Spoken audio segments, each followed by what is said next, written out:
स्वागत है दोस्तों आपका हमारे YouTube चैनल वीर भूमि बुंदेलखंड IIT में।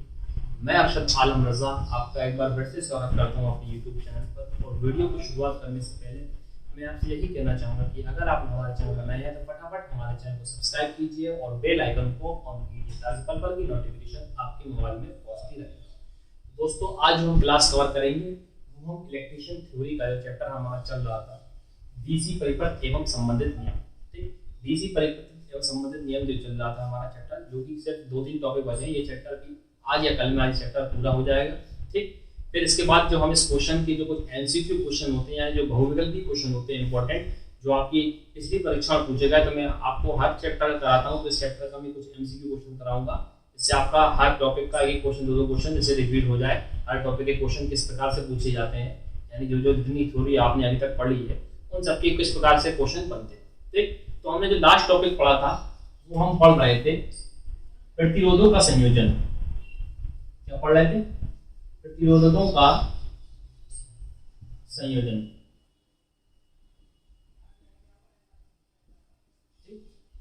तो प्रतिरोधकों का संयोजन हम कवर करवाए थे।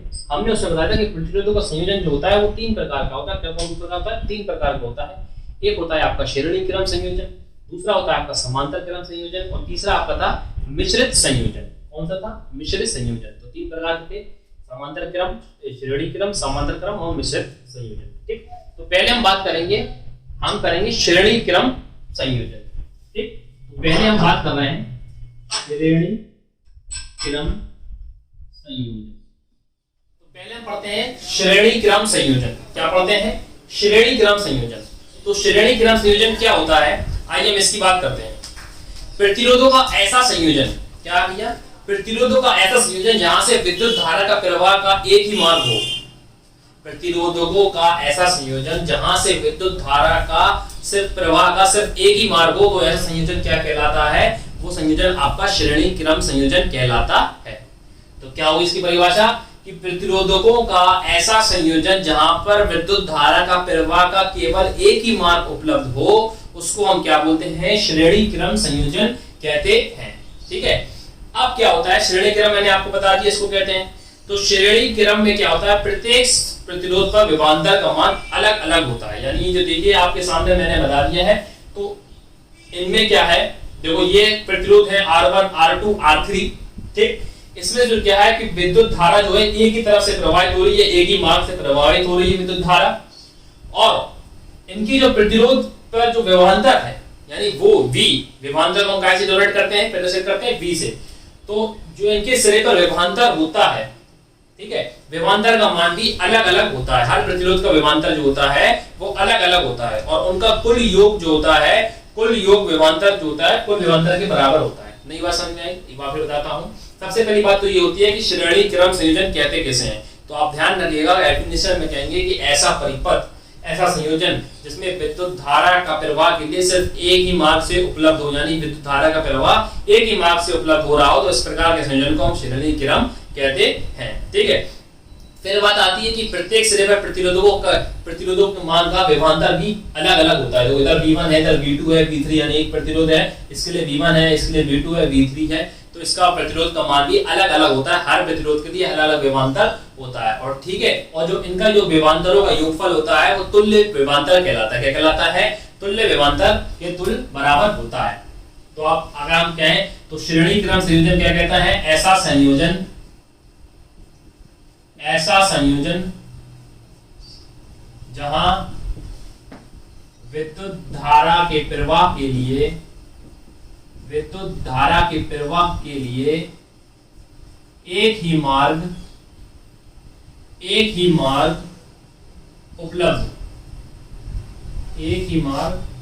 उपलब्ध हो, श्रेणी क्रम संयोजन कहलाता है। क्या कहलाता है? श्रेणी क्रम संयोजन कहलाता है, ठीक। श्रेणी क्रम संयोजन कौन सा कहलाएगा? ऐसा संयोजन कहलाएगा जहां से विद्युत धारा का प्रवाह जो हो रहा हो एक ही मार्ग से प्रवाहित हो रहा हो। इस प्रकार के संयोजन को हम क्या बोलते हैं? श्रेणी क्रम संयोजन कहते हैं, ठीक। अब इसके बाद बात क्या आती है कि इनके सिरों को, प्रत्येक सिरे पर जो प्रतिरोध को यानी ये जो प्रत्येक सिरे पर जो प्रतिरोध है, यानी हर सिरे पे प्रतिरोध है, उनका विभवांतर भी अलग अलग होता है। जैसे R1 प्रतिरोध है इधर V1 होगा, R2 प्रतिरोध पर V2 होगा, और ये R3 पे V3 होगा। तो ये क्या है, ये प्रतिरोध है, ये V वाले क्या विभवांतर है, ठीक है। तो ये तो आपने इनका जो विभवांतर होगा वो भी हर सिरे पर प्रतिरोध पर अलग अलग होता है, ठीक, इतना क्लियर है। अब तो कहने का तात्पर्य है जो इनका जो योगफल होगा, यानी ये जो विभवांतर होगा ये तुल्य प्रतिरोध के बराबर होगा, तुल्य विभवांतर के बराबर होगा, यानी V1 plus V2 plus V3 की जो वैल्यू होगी वो तुल्य विभवांतर के बराबर होगी। यानी इन तीनों विभवांतरों का योगफल जो होगा वो तुल्य विभवांतर कहलाएगा। क्या कहलाएगा, इन तीनों विभवांतरों का योगफल, यानी V1 V2 V3 का जो योगफल होगा वो आपका VT, यानी ये जो विभवांतर तुल्य है, कौन सा है, तुल्य विभवांतर कहला रहा है। ये VT जो प्रदर्शित कर रहा है इसको हम बोल रहे हैं तुल्य विभवांतर, ठीक। तो इसका जो योगफल होगा वो तुल्य विभवांतर के बराबर होगा, और प्रत्येक सिरे पे प्रतिरोध पर विभवांतर अलग अलग होता है, ये हमने बता दिया, क्योंकि ये श्रेणी क्रम को दर्शाता है, ठीक। अब बात आती है कि इसको ओम के नियम के अनुसार हम किस प्रकार प्रदर्शित करते हैं, ठीक है। तो आपको मालूम होगा कि हमने ओम का नियम पढ़ा था। ओम का नियम में क्या पढ़ा था कि किसी प्रतिरोध के सिरों पर लगने वाला विभवांतर जो होता है उसमें प्रवाहित धारा, विभवांतर जो होता है प्रवाहित धारा और उसके प्रतिरोध के गुणनफल के बराबर होता है। यानी हमने जो ओम का नियम पढ़ा था वो V बराबर IR पढ़ा था, ठीक है ना, यही पढ़ा था ना, V बराबर IR, ठीक। तो किसी भी चालक के प्रतिरोध के सिरे पर लगने वाला विभवांतर जो होता है उसके प्रतिरोध तथा विद्युत धारा के गुणनफल के बराबर होता है, यानी V बराबर IR होता है, ठीक है। तो ये ओम के नियम से हमने प्रदर्शित करा था, हमने ओम का नियम पढ़ा था, तो हमने V बराबर IR उसे प्रूव कर दिया था, ठीक है। तो इसका मतलब ये है, तो जो आपका VT है, ठीक, अब V1 plus V2 plus V3 तो है, ये बात तो क्लियर है। लेकिन हमने आपको बताया है कि विद्युत धारा का प्रवाह तो एक ही है, यानी धारा जो हो रही है वो आपकी एक ही मार्ग से उपलब्ध हो रही है, यानी ये कि बराबर है, यानी इसमें इस वाले में जो आपकी विद्युत धारा का जो प्रवाह हो रहा है वो एक ही मार्ग से उपलब्ध हो रही है, यानी विद्युत धारा बराबर है। लेकिन आपको प्रतिरोध अलग है और विभवांतर अलग अलग है। देखो I समान है, लेकिन R1 R2 R3 अलग प्रतिरोध है, और V1 V2 V3 जो विभवांतर है वो अलग अलग है। तो अगर हम आपका तुलना करा जाए, क्योंकि आपको ओम का नियम मालूम है, V बराबर IR होता है, ठीक है, V बराबर IR होता है, क्योंकि किसी भी चालक के सिरों का विभवांतर जो होता है उसमें बहने वाली विद्युत धारा तथा उसके प्रतिरोध के गुणनफल के बराबर होता है। ये हमने V बराबर IR कहां से प्रूव करा, V बराबर IR ओम के नियम से हमने प्रूव करा। तो यही चीज हम इधर लगाएंगे तो आपको मालूम होगा V1 क्या हो जाएगा, V1 हो जाएगा आपका IR1, क्या हो जाएगा IR1, V2 क्या हो जाएगा IR2, और V3 क्या हो जाएगा IR3।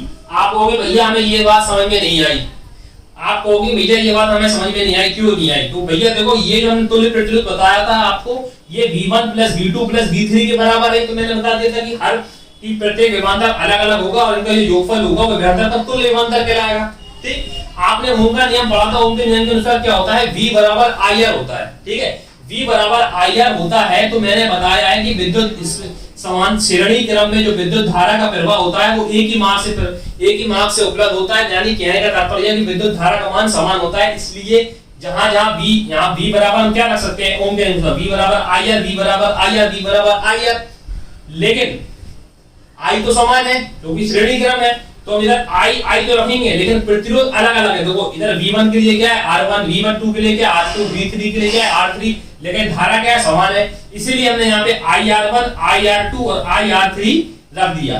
तो ठीक है, अब आपको मालूम होगा कि यहां से हम I कॉमन ले लेंगे। क्या कॉमन ले लेंगे? I कॉमन ले लेंगे, क्योंकि I इधर भी है, इधर भी है, इधर भी है, तीनों जगह I है, तो हम I कॉमन ले लेंगे। तो ये क्या हो जाएगा R1 plus R2 plus R3। ठीक है, हमने I कॉमन ले लिया। ठीक, इतना क्लियर है। फिर आपको मालूम होगा कि V अपॉन, अब ये जो I है ये इसके अपॉन में ले आएंगे हम, किसके? V के अपॉन में ले आएंगे, यानी V अपॉन I। ठीक, ये जो V तुल्य वाला है उसके नीचे ले जाएंगे, तो ये हो जाएगा R1 plus R2 plus R3।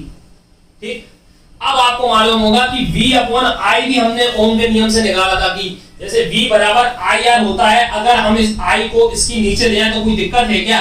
अगर हम जो V बराबर II, जो V बराबर जो आपका IR होता है, ये हमने ओम के नियम से निकाला है, अगर हम V के नीचे I को ले आए तो क्या कोई दिक्कत है क्या?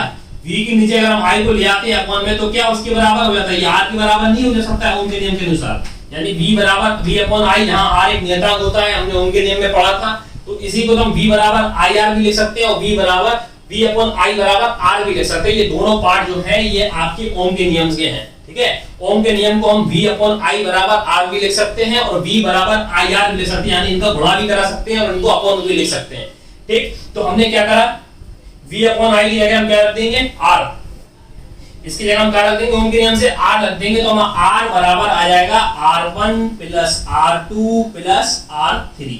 तो ये आपका श्रेणी क्रम का फॉर्मूला हो जाता है। ये मैंने आपको पूरा डेरिवेशन करके इसलिए समझाया ताकि आपको समझ में आए कि श्रेणी क्रम, मैं चाहता आपको डायरेक्ट बता देता कि श्रेणी क्रम का फॉर्मूला होता है R बराबर R1 plus R2 plus R3, लेकिन मैंने आपको पूरी तरह डेरिवेशन के द्वारा समझाया है कि ये चीज कहां से आ रही है, ठीक। अगर आपको अभी समझ में नहीं आया तो मैं आपको एक बार फिर से समझाता हूं, आप ध्यान से देखिए क्या बात था। ये बहुत इंपॉर्टेंट संयोजन है, इसलिए मैंने आपको पूरा डिटेल में बताया, बेसिक बताया है, ठीक। क्या बताया मैंने कि ऐसा संयोजन श्रेणी, पहले बात हम जो पढ़ रहे थे वो हम पढ़ रहे थे प्रतिरोधकों का संयोजन, सबसे पहले हम पढ़ रहे हैं श्रेणी क्रम संयोजन, ठीक। तो श्रेणी क्रम संयोजन हम उसको कहते हैं ऐसा संयोजन जहां पे विद्युत धारा के प्रवाह के लिए सिर्फ एक ही मार्ग उपलब्ध हो, उसको हम क्या बोलते हैं, श्रेणी क्रम संयोजन कहते हैं। जैसा कि मैंने आपके सामने ये बनाया है, इधर देखिए विद्युत धारा का प्रवाह हो रहा है, सिर्फ एक ही मार्ग से हो रहा है, यहां से हो रहा है, ठीक।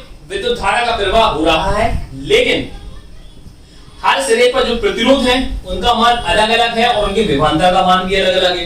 देखो यहाँ R1 प्रतिरोध है तो यहाँ V1 विभवांतर है, यहाँ R2 प्रतिरोध है तो यहाँ विभवांतर V2 है, यहाँ R3 है तो यहाँ V3 है, यानी विभवांतर अलग, प्रतिरोध अलग, विभवांतर अलग और प्रतिरोध अलग। लेकिन ये आपको मालूम होना चाहिए कि इनका जो विभवांतरों का कुल योग होगा, यानी V1 plus V2 plus V3, यानी कुल विभवांतर सिरों पर जो विभवांतरों का योग होगा वो तुल्य विभवांतर के बराबर होगा, यानी इन तीनों विभवांतरों का योगफल होगा, सम होगा, V1 plus V2 plus V3 जो होगा वो आपके VT के बराबर होगा। VT किसको प्रदर्शित कर रहा है, तुल्य विभवांतर को, यानी टोटल विभवांतर को प्रदर्शित करता है V, ठीक है। अब आपको मालूम है कि आपने ओम का नियम पढ़ा था, तो ओम का नियम क्या होता है, V बराबर IR आपने पढ़ा है, ठीक। तो ओम के नियम के अनुसार आप ये भी कह सकते हैं कि प्रतिरोध के सिरों पर लगने वाला विभवांतर जो होता है, प्रतिरोध के सिरों पर लगने वाला विभवांतर जो होता है वो उसके प्रतिरोध और धारा के गुणनफल, विद्युत धारा के गुणनफल के बराबर होता है। तो विभवांतर जो है विद्युत धारा और प्रतिरोध गुणनफल के बराबर हो रहा है, V बराबर IR हो रहा है, तो ठीक है। V बराबर IR होता है तो आपने क्या करा, V बराबर IR लिख लिया, ठीक है। V बराबर IR1, V बराबर IR2, V बराबर IR3। अब आप ये कहेंगे भैया आपने R1 R2 R3 लिखा, लेकिन I1 I2 I3 क्यों नहीं लिखा, क्योंकि आपको मालूम होना चाहिए विद्युत धारा का प्रवाह समान हो रहा है, इसलिए हमने यहाँ पे I ही रखा, I1 I2 I3 नहीं रखा, क्योंकि प्रतिरोध अलग अलग है लेकिन धारा समान है, इसलिए हमने IR1 IR2 IR3 लिख दिया। यहाँ से हमने I को कॉमन ले लिया, I को कॉमन ले लिया तो देखिए R1 plus R2 plus R3, ठीक है, R1 प्लस R2 अपन R3, और ये जो I था वो हम इसके यानी तुल्य विभवांतर के नीचे दिया है, यानी किसके नीचे दिया है, V अपॉन I, यानी VT अपॉन I बन गया, V अपॉन I के नीचे दिया है। अब आपको मालूम होगा कि इसके ओम के नियम के अनुसार हम V अपॉन I बराबर R भी लिख सकते हैं, V अपॉन I बराबर R भी लिख सकते हैं, तो कैपिटल R बराबर R1 प्लस R2, तो कैपिटल R बराबर R1 plus R2 plus R3। तो बात आपको याद रखने वाली चीज है कि श्रेणी क्रम का फॉर्मूला होता है R बराबर R1 plus R2 plus R3। ये तो मैंने पूरा डेरिवेशन आपको समझा दी किस प्रकार से ये आता है, लेकिन आपको याद ही रखना है कि R बराबर R1 plus R2 plus R3। Solve करने को नहीं आएगा, समझाने के लिए मैंने ये बताया है, लेकिन आपको याद रखना है श्रेणी क्रम क्या होता है, R बराबर R1 plus R2 plus R3। उम्मीद करता हूँ आपको ये समझ में आया होगा। अब हम देखेंगे समांतर क्रम संयोजन, ठीक है। अब दोस्तों अब हमारा जो संयोजन है वो हमारा है समांतर क्रम संयोजन। हमने श्रेणी क्रम को अच्छी तरह से समझ लिया, ठीक। अब हम समझते हैं कि समांतर क्रम संयोजन क्या होता है, ठीक है। तो अब हम समांतर क्रम संयोजन पढ़ते हैं। समांतर क्रम संयोजन में तो हम कहते हैं कि प्रतिरोधकों का ऐसा संयोजन, प्रतिरोधकों का ऐसा संयोजन जिसमें आपका प्रतिरोध जो हो क्या हो, प्रतिरोध एक ही सप्लाई द्वारा हो रहा हो, मतलब सप्लाई जो हो रही हो समायोजित हो रहा है, यानी जहां से जैसे अभी हम जो श्रेणी क्रम पढ़ रहे थे वहां से एक विद्युत धारा जो हो रही है एक ही मार्ग से उपलब्ध हो रही थी, यहाँ पर क्या होगा, यहाँ से जो आपका प्रतिरोध है वो एक ही जगह से सप्लाई हो रहा होगा, तो हम उसको क्या बोलेंगे, समांतर क्रम संयोजन बोलेंगे। तो प्रतिरोधों का ऐसा संयोजन जहां से प्रतिरोधों जहां से प्रतिरोधक एक ही सप्लाई द्वारा संयोजित हो रहे हो उसको हम क्या बोलेंगे, समांतर क्रम संयोजन बोलेंगे। ठीक है, तो प्रतिरोधकों का ऐसा संयोजन जहां से प्रतिरोध एक ही सप्लाई द्वारा संयोजित हो रहे हो इसको हम क्या बोलेंगे, समांतर क्रम संयोजन कहेंगे। ठीक, अब बात आती है कि समांतर क्रम संयोजन में क्या, इसमें क्या हो रहा है, इसमें आपका जो एक ही सप्लाई से प्रतिरोध जो हो रहा है संयोजित हो रहा है। ठीक, लेकिन इसमें आपकी धारा समान नहीं होगी क्योंकि इसमें धारा अलग अलग बहेगी। ठीक, तो इसमें धारा का मान अलग अलग होगा, हर सिरे के प्रतिरोध पर धारा का मान अलग होगा। यानी जहां R1 है वहां धारा का मान I1 होगा, जहां R2 है वहां धारा का मान I2 होगा, जहां R3 है वहां धारा का मान I3 होगा। इससे पहले जो अपना श्रेणी क्रम था वहां पर विद्युत धारा का मान एक ही था, इसीलिए वहां पर विद्युत धारा समान थी। इसलिए अब यहाँ पर जो होगा वो आपकी धारा का मान अलग अलग होगा। ठीक, तो ये जो आपकी धारा का मान अलग अलग होगा तो ये आपका जो होगा IT, यहाँ जहां जैसे वहां पे जो विभवांतर V1 plus V2 plus V3 हुआ था, इसी प्रकार यहाँ पर जो होगा वो I1 plus I2 plus I3 क्या होगा, I1 plus I2 plus I3 ये बराबर होगा IT के तुल्य धारा। ठीक है, तो इनका योगफल जो होगा वो IT यानी I1 plus I2 plus I3 के तुल्य के बराबर होगा। ठीक, तो इतना क्लियर है। अब बात आती है कि ये अपन ने तो कर दिया, अब इस क्रम में क्या होता है कि हमने प्रतिरोधकों को समांतर क्रम में संयोजित कर दिया। ठीक है, समांतर क्रम में हमने इसको लगा दिया था कि प्रतिरोध होते हैं जो समांतर क्रम में संयोजित होते हैं। ठीक है, तो समायोजित क्रम में जो आपके प्रतिरोध लगे होते हैं इसमें धारा कौन कौन सी प्रवाहित हो रही है, I1 I2 I3 हो रही है। ठीक, लेकिन इस प्रतिरोध में जो आपका विभवांतर होगा वो समान होगा। क्या होगा, तो इसमें ध्यान रखिए विभवांतर किसमें समान हो रहा है, विभवांतर आपका समांतर क्रम में समान हो रहा है। यानी इसका जो तुल्य वोल्टेज जो होगा सबके लिए बराबर होगा। यानी R1 R2 R3 के लिए जो वोल्टेज होगा वो एक ही होगा, धारा का मान अलग होगा। वहां धारा एक ही थी, वोल्टेज अलग अलग था, यहाँ धारा अलग अलग है और वोल्टेज समान है। ठीक है, तो यहाँ पर जो आपका V जो होगा वो तीनों के लिए समान होगा। ठीक है ना, क्या होगा, वो तीनों के लिए समान होगा। अब वही बात आती है कि V बराबर IR जो होता है, मेन फॉर्मूला होता है V बराबर IR। ये जो समांतर क्रम जो श्रेणी क्रम बनाए जाते हैं वो हमेशा ओम के नियम को फॉलो करते हैं, ओम के नियम से इनको निकाला जाता है। ठीक, तो V बराबर IR तो होता है। अगर अब हमें I के रूप में अगर फॉर्मूला चाहिए तो I बराबर हम क्या करेंगे, I बराबर हम क्या रखेंगे, इधर I बराबर IR बराबर V। ठीक है, तो I बराबर हो जाएगा V अपॉन R, ये हो जाएगा ना I बराबर V अपॉन R, I बराबर V अपॉन R। ठीक, इतना क्लियर है। तो अब आपको मालूम है कि इसमें V बराबर IR हो जाएगा।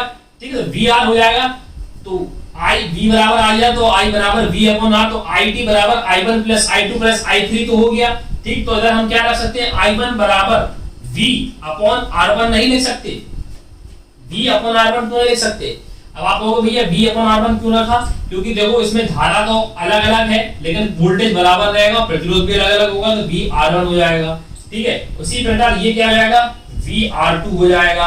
उसी प्रकार ये क्या हो जाएगा, V R3 हो जाएगा। ये कहां से आया, ओम के नियम से आया, क्योंकि ओम का नियम V बराबर IR होता है। तो हमें I की वैल्यू निकालना थी, तो I बराबर V अपॉन R हम रख सकते हैं। तो I बराबर V upon R, V upon R1 plus V upon R2 plus V upon R3, क्योंकि इसमें वोल्टेज जो होता है वो आपका समान होता है। कैसा होता है, समान होता है। ठीक है, अब ये किसके बराबर चल रहा है, IT के बराबर चल रहा है, तुल्य धारा के बराबर चल रहा है। अब अगर हम ऊपर से देखें, ऊपर से हम V कॉमन ले लें, यानी V तीनों में है, समान है, तो V हम कॉमन ले सकते हैं। तो क्या बचेगा, 1 upon R1 plus 1 upon R2 plus 1 upon R3, यही बचेगा। V बराबर 1 upon R1 plus 1 upon R2 plus 1 upon R3। अगर हम इस V को इस I के नीचे ले आए तो कोई दिक्कत है, इस V को हम इसके नीचे ले जाएंगे तो ये क्या हो जाएगा, IT यानी तुल्य धारा अपॉन V बराबर 1 upon R1 plus 1 upon R2 plus 1 upon R3। ठीक, अब ये देखो I अपॉन V, तो I अपॉन V बराबर हम नहीं रख सकते क्या, I अपॉन V, यहां से हम देखो V बराबर I हर इन्हीं से हम तीनों की फॉर्म में निकाल सकते हैं। अगर हमें I की वैल्यू चाहिए तो वैल्यू अलग होगी, अगर हम R बराबर चाहिए तो वैल्यू अलग निकलेगी, अगर हमें V बराबर चाहिए तो वैल्यू अलग निकलेगी। लेकिन आप ये ध्यान रखना जो फॉर्मूला होता है वो V बराबर आई आर होता है। तो यहाँ से आप जिसकी वैल्यू निकालोगे ऊपर नीचे करके वैल्यू निकल जाएगी। मान के चलिए V बराबर आई आर है, अगर आपको R की वैल्यू चाहिए तो क्या हो जाएगा, R की वैल्यू हो जाएगा V अपॉन आई। ठीक, अगर आपको V की वैल्यू चाहिए तो आई आर तो है ही, अगर आपकी I की वैल्यू चाहिए तो V अपॉन R। तो इस फॉर्मूले से यानी कि आपका जो ओम का प्रतिरोध, ओम का नियम जो था जो V बराबर आई आर है, तो जिस फॉर्म में आपको चाहिए है उसकी वैल्यू निकाल सकते हैं ऊपर नीचे करके। ठीक है ना, मेन जो है ना V बराबर आई आर होता है, ये ओम के नियम से आता है। इसके अकॉर्डिंग हम ऊपर नीचे करके R की वैल्यू में V की वैल्यू में हम वैल्यू रख देते हैं। तो हमने क्या करा, I के बराबर V आ गया, तो I अपॉन V बराबर क्या होता है, I अपॉन V बराबर R नहीं रख सकते, तो R बराबर क्या होगा 1 upon R1 plus 1 upon R2 plus 1 upon R3। ठीक है, तो ये हो जाएगा आपका समांतर क्रम। क्या हो जाएगा, समांतर क्रम संयोजन। उम्मीद करता हूं आपको ये समझ में आया होगा। अगर नहीं समझ में आया तो बता देता हूं समांतर क्रम संयोजन क्या होता है। तो समांतर क्रम संयोजन क्या होता है, ऐसा संयोजन जहां पर प्रतिरोध जो हो एक ही सप्लाई से संयोजित हो रहा हो और धारा जो है वो अलग अलग हो। ठीक है, यानी यहाँ पे धारा जो होती है वो अलग अलग होती है, प्रतिरोध जो होता है एक ही स्रोत से संवाद हो रहा है, तो इसको हम समांतर क्रम संयोजन कहेंगे। ठीक है, इसमें जो होगा आपकी धारा का मान हर प्रतिरोध के लिए अलग अलग होगा, यानी R1 के लिए I1 होगा, I2 के लिए R2 होगा, I3 मतलब सबके लिए धारा प्रतिरोध के समान होगी, यानी अलग अलग होगी। ठीक, यानी R1 है तो धारा I1 होगी, R2 प्रतिरोध है तो धारा I2 होगी, R3 है तो वहां I3 होगी। लेकिन वहां पर श्रेणी क्रम जो था वहां पे वोल्टेज बराबर था। ठीक है ना, वोल्टेज बराबर था VV। ठीक है, तो अब आपकी बात आती है, सॉरी वहां पे धारा समान थी और आपका वोल्टेज अलग अलग था, यानी V1 V2 V3 चल रहा था। तो यहाँ क्या होगा, I बराबर I1 plus I2 plus I3, क्योंकि धारा का मान यहाँ अलग है, वहां वोल्टेज का मान बराबर था, धारा समान थी वहां पे और वोल्टेज बराबर था। ठीक है, तो ये I बराबर I1 plus I2 plus I3 कर दिया। ये जो हम रखते हैं ये आप ध्यान रखना है, ये हम कहां से निकालना है, ये हम ओम के नियम से निकालना है, क्योंकि V बराबर आई आर होता है। हमें I की वैल्यू चाहिए थी, मतलब I बराबर हमें क्या निकाली, तो I बराबर हम रख सकते हैं V अपॉन R1। I बराबर रख सकते हैं V अपॉन R1, क्योंकि R अलग अलग है तो इसलिए हम R1 R2 R3 रख देंगे और V हमेशा समान रहेगा समांतर क्रम, यानी वोल्ट जो होगा, विभवांतर जो होगा वो समांतर क्रम में बराबर रहेगा। इसलिए हमने VR1 VR2 V upon R1 V upon R2 V upon R3 रख दिया। हमने देखा V जो है कॉमन है तो V हमने कॉमन निकाल लिया, तो V कॉमन निकालने के बाद क्या हो गया 1 upon R1 plus 1 upon R2 plus 1 upon R3।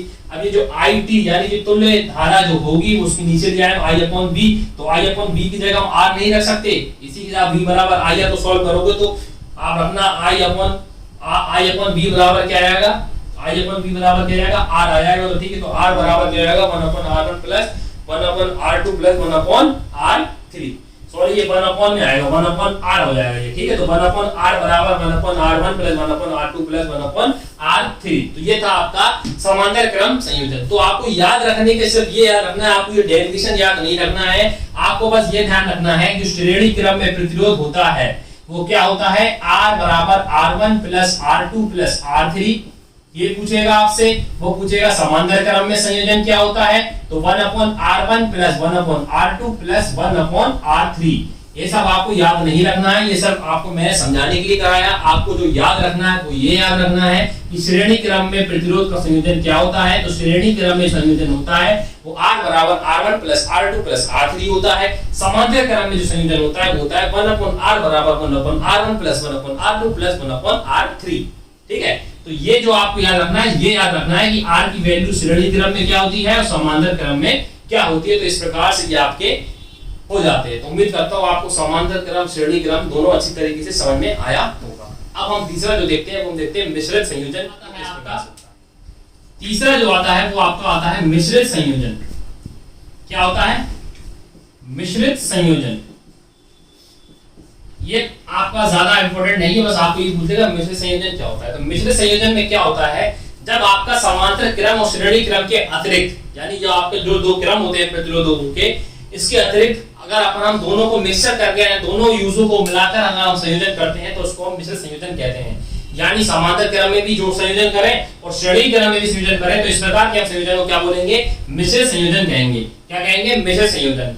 यानी समांतर क्रम और श्रेणी क्रम संयोजन के अतिरिक्त यदि हम प्रतिरोधकों को मिश्रित करके संयोजित करते हैं, यानी समांतर क्रम में भी प्रतिरोध को रखते हैं और श्रेणी क्रम में भी प्रतिरोध को रखते हैं, तो इस प्रकार का संयोजन को हम क्या बोलेंगे? मिश्रित संयोजन कहेंगे।